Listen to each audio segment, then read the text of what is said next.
Hello, class 12th. How are you?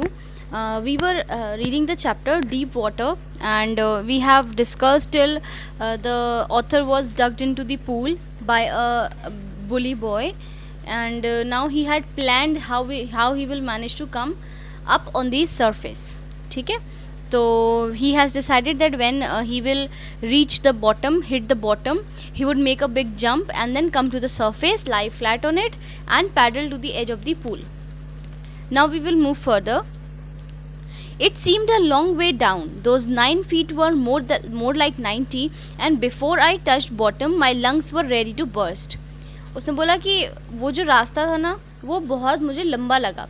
9 feet जो है वो 90 फीट्स की तरह मुझे लग रहे थे, 90 फीट की तरह मुझे लग रहे थे. एंड इससे पहले कि मेरे पैर जो हैं वो तले तक लग पाते, उससे पहले ही मेरे जो लंग्स हैं, जो मेरे फेफड़े हैं, वो बर्स्ट होने के लिए, फटने के लिए तैयार थे. But when my feet hit the bottom, I summoned all my strength and made what I thought was a great spring upwards.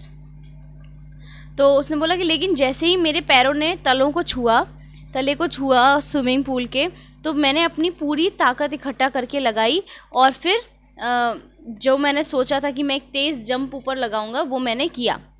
I imagined I would bob to the surface like a cork. उसने बोला मैंने तो सोचा था कि मैं एकदम किसी हल्की चीज़, कॉर्क होता है ना बॉटल के ऊपर लगाते हैं, जो ऐसे लकड़ी का होता है, वाइन बॉटल के ऊपर लगता है, ठीक है ना. तो वो जो कॉर्क होता है वो बहुत हल्का होता है, बहुत हल्की लकड़ी का बना होता है, तो वो कभी सिंक नहीं करता, हमेशा फ्लोट करता है. उसने बोला कि मुझे लगा था कि मैं कॉर्क की तरह पानी पर फ्लोट करता हुआ चला जाऊंगा. But I came up slowly, I open my eyes and saw nothing. लेकिन मैं बहुत धीमे धीमे, बहुत तेज़ जंप लगाने के बावजूद भी मैं बहुत धीमे धीमे ऊपर आया और मैंने आंखें खोली और मुझे कुछ नहीं दिखाई दिया, लेकिन सिर्फ water had a dirty yellow tinge to it. पीला पीला पानी मुझे दिखाई दिया. आई ग्रू पैनिकी, और अब मुझे घबराहट होने लगी थी. I reached up as if to grab a rope and my hand clutched only at water. I was suffocating. I tried to yell but no sound came out. Then my eyes and nose came out of the water but not my mouth. और फिर क्या हुआ कि मैं बहुत ज़्यादा घबरा गया था और अब मैं कोशिश कर रहा था कि मैं कोई रस्सी वगैरह पकड़ लूँ. आपने देखा ना सीखने वाले स्विमिंग पूल्स में काफ़ी सारे रोप्स एंड चेन्स होते हैं, तो उसने सोचा कि मैं कोई रस्सी पकड़ लूँगा, लेकिन मेरे हाथ में सिर्फ पानी आया और मैं अब बहुत सफोकेट हो रहा था. अब मुझे घुटन हो रही थी और मैंने कोशिश करी चिल्लाने की, लेकिन कोई आवाज़ मेरे मुंह से निकल नहीं पा रही थी. मैं ऊपर तक आया, मेरी आंखें और नाक तो पानी के बाहर आ गया, लेकिन मेरा मुंह पानी के बाहर नहीं आ पा रहा था. I flailed at the surface of water, swallowed and choked. मैंने सरफेस तक जब मैं आया तो मैंने पानी को, बहुत सारा पानी अंदर भी ले लिया था और अब मैं चोक होने लगा था, मेरा गला रुकने लगा था. I tried to bring my legs up but they hung as dead weights.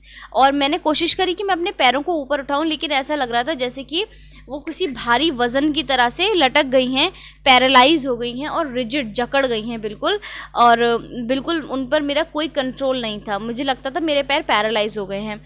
A great force was pulling me under. I screamed but only the water heard me. और मुझे ऐसा लग रहा था कि कोई चीज़, कोई फोर्स है, कोई ताकत है जो मुझे नीचे की तरफ खींच रही है. मैंने चिल्लाने की कोशिश करी, लेकिन सिर्फ मेरी आवाज़ पानी नहीं सुनी. I had started on the long journey back to the bottom of the pool. और अब मैं फिर से अपनी उस लंबी जर्नी पे निकल गया था, और वो क्या था कि पूल के नीचे तक जाने वाली जो मेरी जर्नी थी, मैं वहाँ पे निकल गया था. I struck at the water as I went down, expending my strength as one in the nightmare fights an irresistible force. I had lost all my breath, my lungs ached, my heart throbbed. I was getting dizzy, but I remembered the strategy. I would spring from the bottom of the pool and come like a cork to the surface. I would lie flat on water, strike out with my arms and thrash with my legs. Then I would get to the edge of the pool and be safe. और मैं फिर से पानी में फंस गया था. मैं नीचे जाने लगा और बिल्कुल मेरी स्ट्रेंथ जो थी ना वो ख़त्म होती जा रही थी, लेकिन फिर भी मैंने अपने आप को फिर से इकट्ठा किया. मेरी पूरी सांस उखड़ चुकी थी, मेरे फेफड़ों में दर्द होने लगा था, मेरा सर बहुत भारी हो गया था, लेकिन मुझे नींद जैसी आ रही थी. पर फिर भी मुझे मेरी स्ट्रैटेजी याद थी, मेरा प्लानिंग जो था वो मुझे याद था. कि मैं जैसे ही नीचे जाऊंगा तो फिर मैं फिर से जंप लगाऊंगा, ऊपर आऊंगा और फिर पानी के ऊपर फ्लैट लेटकर हाथों और पैरों को चलाते हुए साइड में आ जाऊंगा और सेफ हो जाऊंगा। I went down endlessly, I open my eyes, nothing but water with a yellow glow, dark water one could not see through. लेकिन मैं फिर से आया, मैंने अपनी आंखें खोल के देखे तो कुछ नहीं था, पानी था, येलो कलर का डार्क वाटर था जिससे कोई आर पार देख नहीं सकता था। सी थ्रू का मतलब आर पार नहीं देख सकते थे आप उसके। And then sheer stark terror seized me, terror that had no understanding, terror that knows no control, terror that no one can understand who has not experienced it. I was shrieking underwater, I was paralyzed underwater, stiff rigid with fear. और फिर अचानक से क्या हुआ, एक डर ने मुझे घेर लिया। एक ऐसा डर था जो कोई समझ नहीं सकता था, जो किसी को कुछ समझता नहीं था। एक ऐसा डर जिस पर किसी का कंट्रोल नहीं था, एक ऐसा डर जिसको किसी ने एक्सपीरियंस नहीं किया था। और मैं पानी के अंदर श्रीक कर रहा था, कांपने लगा था अब, और मुझे ऐसा लगता था कि अब मैं पूरा पैरालाइज हो गया हूँ, स्टिफ हो गया हूँ, रिजिड हो गया हूँ, मतलब जकड़ गई मेरी बॉडी एकदम, कोई भी लचक नहीं है बॉडी में। Even the screams in my throat were frozen, और ऐसा लगता था कि अब तो मेरी चीखें भी जम गई हैं। Excuse me.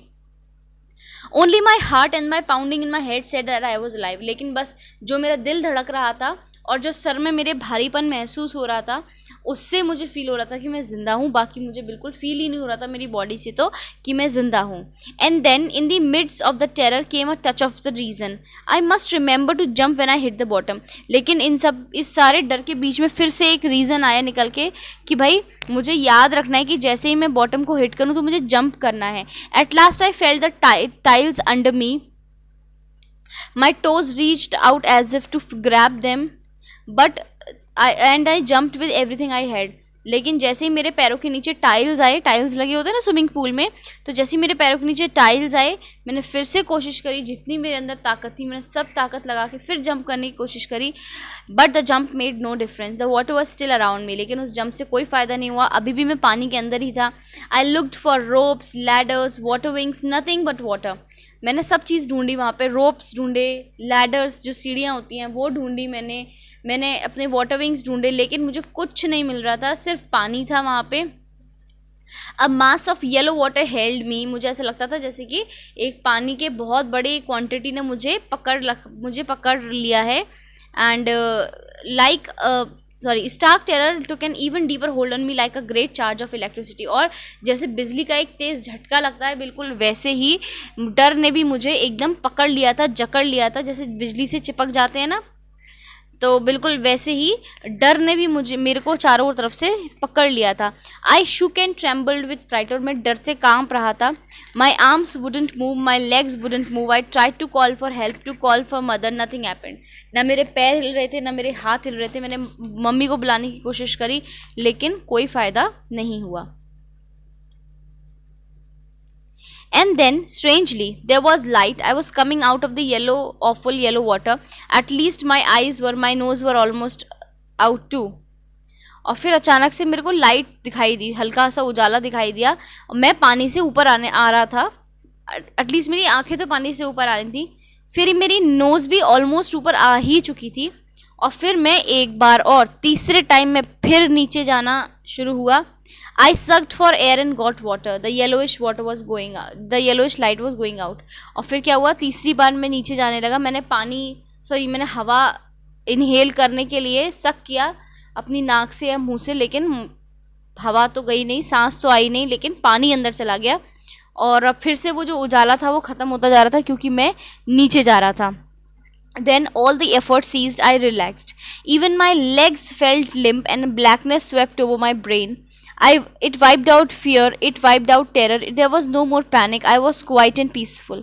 Nothing to be afraid of. This is nice to be drowsy, to go to sleep, no need to jump, too tired to jump. It is nice to be carried gently, to float along in space, and tender arms around me, tender arms like my mother's. Now I must go to sleep. I crossed to oblivion, and the curtain of life fell. और तीसरी बार जब मैं नीचे जाने लगा, अब मेरे सारे एफर्ट्स बेकार चले गए थे और मैं एकदम रिलैक्स हो गया था। जब मैं तीसरी बार नीचे डूब रहा था, मैं एकदम रिलैक्स हो गया। मेरे लेग्स जो थे ना, ऐसे लग रहे थे जैसे कि वो है ही नहीं है, काम ही नहीं करते हैं। और मेरे दिमाग पे कालापन छा गया, एक अंधेरा सा छा गया, सारा डर चला गया, सारा जो उसका डर था वो वाइप आउट हो गया। ठीक है, कोई पैनिक नहीं था, वो बिल्कुल परेशान नहीं था और सब कुछ एकदम शांत और पीसफुल उसे लग रहा था, किसी चीज़ से डर नहीं था और ये बहुत अच्छा था। एकदम से नींद आ जाना, वो नींद में जा रहा था धीरे धीरे, कोई जंप करने की ज़रूरत नहीं है, कोई मतलब थकान नहीं है जंप करने से। बहुत अच्छा लग रहा था उसे, जिस तरीके से वो धीरे डूब रहा था एक ओपन स्पेस में। ऐसा लगता था जैसे कि उसकी माँ की जो बाहें होती हैं, जैसे एक बच्चा अपनी माँ की बाहों में एकदम सुरक्षित रहता है, बिल्कुल वैसे ही उसे भी फील हो रहा था। और उसे लगता था कि अब मुझे सो जाना चाहिए। और फिर मुझे ऐसा लगने लगा कि the curtain of life fail, मेरी ज़िंदगी का जो पर्दा है वो गिर चुका है। The next I remember I was lying on my stomach beside the pool vomiting. अगला जो मुझे, इसके बाद मुझे कुछ याद नहीं है। और फिर अगली जो मुझे चीज़ याद है वो ये है कि मैं पूल के साइड में लेटा हुआ था और मैं वॉमिट कर रहा था। The chap that through me was saying but I was only fooling, someone said the kid nearly died, be all right now, let's carry him to the locker room. और जो लड़का जिसने मुझे फेंका था वो बस ये वो कह रहा था मैं तो मजाक कर रहा था। और किसी ने, कोई एक दूसरा व्यक्ति बोल रहा था कि बच्चा लगभग मर जाता, बट अब सब ठीक है, चलो इसे हम लॉकर रूम में लेकर चलते हैं। Several hours later I walked home, बहुत घंटों बाद जो है मैं घर के लिए निकला। I was weak and trembling, I shook and cried when I ले ऑन माई बेड। मैं बहुत वीक फील कर रहा था, मैं काँप रहा था और जब मैं अपने बेड पर लेटा तो मैं बहुत तेज़ रोया। I couldn't eat that night, मैं उस रात कुछ खा नहीं पाया। For days a haunting fear was in my heart, the slightest exertion upset me, making me wobbly in the knees and sick to my stomach. और उसके बहुत दिनों तक भी वो जो डर था वो मुझे सताता रहा, बहुत ज़्यादा डराता रहा। और हल्का सा एग्जर्शन, थोड़ा सा भी कोई काम जो होता था, ज़्यादा अगर मैं कर लेता था या ज़्यादा मेरे दिमाग पर स्ट्रेस पड़ जाता था, कुछ भी बात हो जाती थी तो मैं अपसेट हो जाता था और मेरे घुटने जो थे वो कांपने लगते थे और मेरे पेट में सिकनेस होने लगती थी। I never went back to the pool, I feared water, I avoided it whenever I could. और उसके बाद मैं कभी पूल में वापस नहीं गया, मुझे पानी से बहुत डर लगता था और अब जितना हो सकता था मैं पानी को अवॉइड करता था। A few years later, when I came to know the waters of the Cascades, I wanted to get into them. And whenever I did, whether I was wading the Titan or bumping river or bathing in the warm lake of Goat's Rock, the terror that had seized me in the pool would come back. लेकिन फिर कुछ सालों बाद जब मुझे पता चला कास्केड्स के वाटर्स के बारे में तो मेरा मन था कि मैं वहाँ जाऊँ। लेकिन जब भी मैं जाता था, चाहे मैं टाइटन या बम्पिंग रिवर पर जा रहा हूँ या मैं गोट रॉक्स के वार्म लेक में नहाया करता था, वो डर मुझे वापस से आ जाता था। जो पूल में जो हुआ था वो सब डर मुझे फिर से सताने लगता था। It would take possession of me completely, वो मेरे ऊपर एकदम हावी हो जाता था। And my legs would become paralyse, I see horror would grab my heart, मेरे पैर एकदम पैरालाइज हो जाते थे और मेरा जो दिल था वो कांपने लगता था डर के मारे। This handicap stayed with me as years rolled by. और ये जो प्रॉब्लम थी, ये जो एक तरीके का हैंडीकैपनेस था, वो मेरे साथ बहुत सालों तक रहा। In canoes on the main lake fishing for landlocked salmon, bass fishing in New Hampshire, trout fishing on the Dascatus and Metolius on Oregon, fishing for salmon on the Columbia, at Bumping Lake in the Cascades, wherever I want, the haunting fear of the water followed me. It ruined my fishing trips, deprived me of the joy of canoeing, boating and swimming. और फिर इसने ये जगह बताई है, कहता था मैं कहीं भी जाता था ना, कहीं भी ये डर मुझे हमेशा हर जगह लगता था। उसने मेरे ऊपर इतना काबू कर लिया था कि वो हर जगह मुझे फॉलो करता था और इससे मेरी फ़िशिंग ट्रिप्स एकदम र्यून हो जाती थी, बर्बाद हो जाती थी। और अब मतलब और इस डर की वजह से मेरा जो भी कैनोइंग, बोटिंग, स्विमिंग, इन सब की जो खुशी थी वो मुझसे छिन गई थी, है ना। आपने देखा होगा जो वेस्टर्न कंट्रीज़ के लोग होते हैं ना, उनको इन सब चीज़ों का बड़ा शौक़ होता है। तो क्या बोलते हैं, जैसे छुट्टियों में कोई सनी डे होता है तो वो फिशिंग करने जाते हैं, कैनोइंग करने जाते हैं ना। तो ये सारी खुशियाँ जो थी उससे चली गई थी। ओके, लेट्स सी कितना बचा है चैप्टर, आज ही ख़त्म करना है या कल ख़त्म करेंगे, अभी तो काफ़ी बचा है।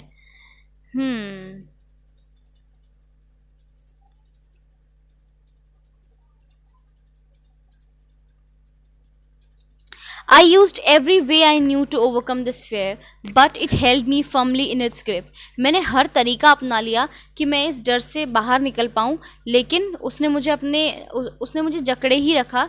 और फाइनली अक्टूबर में I decided to get an instructor and learn to swim. मैंने डिसाइड कर लिया था कि अब मैं एक इंस्ट्रक्टर रखूँगा और मैं अपनी स्विमिंग सीखूँगा ही सीखूँगा. अब मैं पूल में जाता था और मैं 5 दिन प्रैक्टिस करता था, हर 1 घंटा रोज़. ठीक है. The instructor put a belt around me, a rope attached to the belt went through a pulley that ran on the overhead cable. He held on to the end of the rope and we went back and forth across the pool.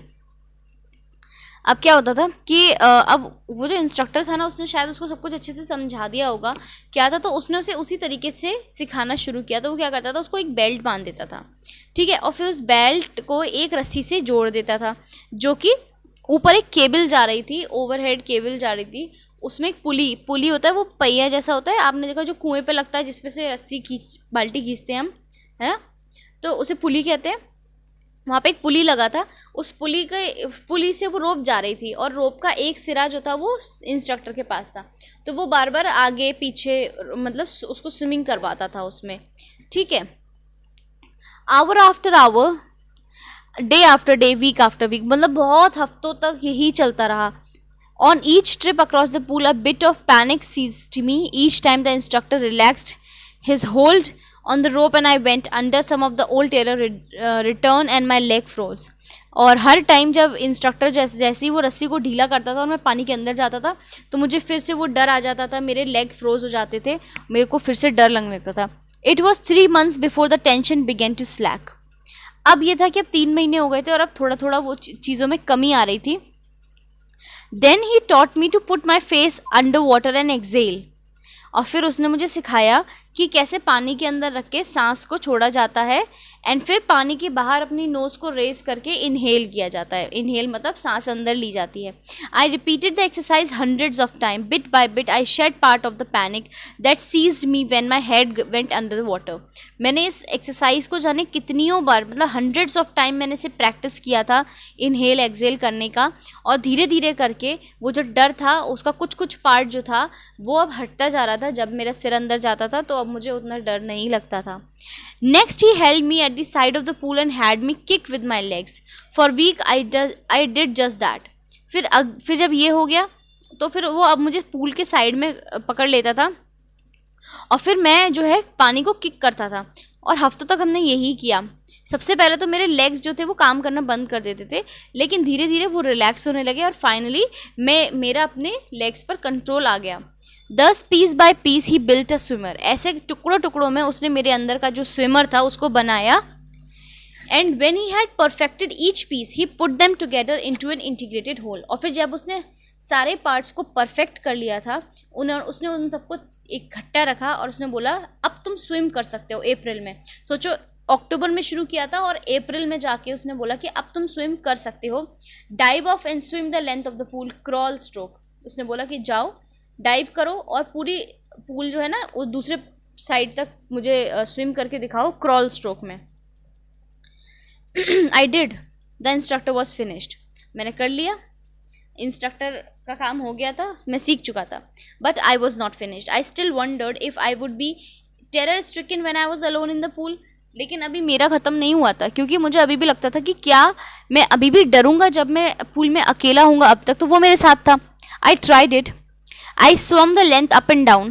Tiny vestiges of that old terror would return, but now I could frown and say to that terror, trying to scare me, well, here is to you, look, and I would go off to another length of the pool. अब जब मैं try करता था तो पुराना वो जो डर था वो आता था, लेकिन अब मैं उससे कह देता था कि अच्छा तुम मुझे डराने आए हो, ये देखो. और फिर मैं वापस से एक और बार पूल का पूरा चक्कर लगा लेता था. दिस वेंट ऑन अंटिल जुलाई. ये जुलाई तक चला. But I was not satisfied. लेकिन अभी मुझे सेटिस्फैक्शन नहीं था. मुझे पता था कि वो डर मेरे मन में से नहीं निकला है. I went to the lake Wentworth in New Hampshire. मैं न्यू हैम्पशायर के लेक में गया, वेंटवर्थ में. और फिर मैंने ट्रिग्स आइलैंड से डाइव किया और 2 माइल तक स्विमिंग करी स्टैम्पैक्ट आइलैंड. एक आइलैंड से दूसरे आइलैंड तक उसने स्विम किया और अलग अलग स्ट्रोक्स में किया. मतलब आपको पता है ना जो स्विमिंग होती है वो अलग अलग तरीके से होती है, बहुत सारे स्ट्रोक्स होते हैं पैर के, हाथ के.